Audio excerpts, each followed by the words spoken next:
Jubilee is a proposal in the Bible that with regularity and discipline, debts should be canceled and property restored to original owners. Now, we live in a greed system that intends to indebt people. The most recent practice of it has to do with student loans and the whole debt system, because if you can keep people indebted, you keep them dependent and servile. The church imagines that it is possible to live in an economic system that permits resourceless people to enter ownership and to be stakeholders in the well-being of the community. It is economically very complex to get that done, but it is theologically unambiguous that God does not intend part of the community, part of the neighborhood, to be indebted to another part of the neighborhood and live in dependency. You're saying redistribution is biblical? I would guess redistribution is highly biblical, and the only way it can be done in a urban culture is through a policy of taxation.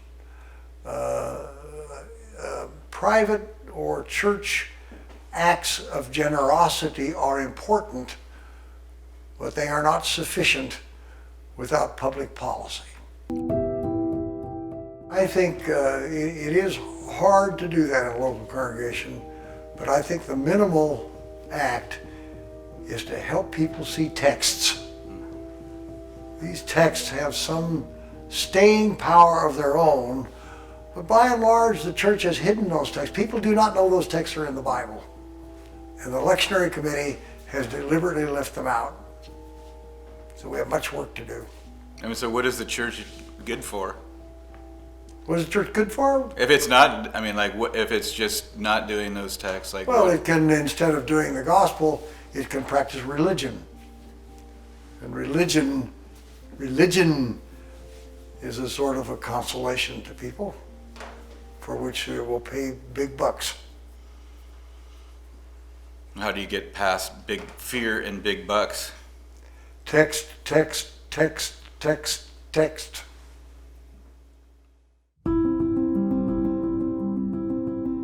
Christian materiality is the awareness that the stuff of our life that is right in front of us is the place where God meets us with mandates.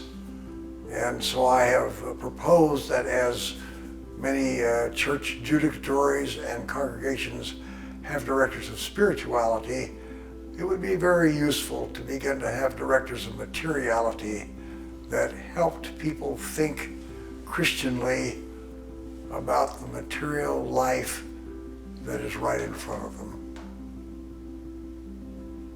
Without getting fired? Well, you have to do that very carefully, and it's not without risk. But if you weigh the risk against the urgent danger in which our society lives, there are some risks that have to be run. What's the role of the church in regards to like materiality as part of these nutrients and ingredients and framework for this neighborly narrative? I think what happens there? The role of the church is to change the conversation. To change the conversation away from greed, fear, and violence. And if you take the opposite of greed, fear, and violence, it's generosity, trust, and peacemaking. That's the only conversation worth having. And the church has the text that can fund that conversation. Say that again? The church has the text that can fund an alternative conversation. It's our text. It's like a rule book, or it's like alive, or It's our script that we perform. Most of us are busy performing the script of greed, fear, and violence. So our invitation is to say we have another script. We think it's more adequate. So let me tell you about the characters that occupy this script. Characters that are filled with justice, righteousness, mercy, compassion, and steadfast love, the big five. What do they grow? What do those big five grow? They grow neighborhood.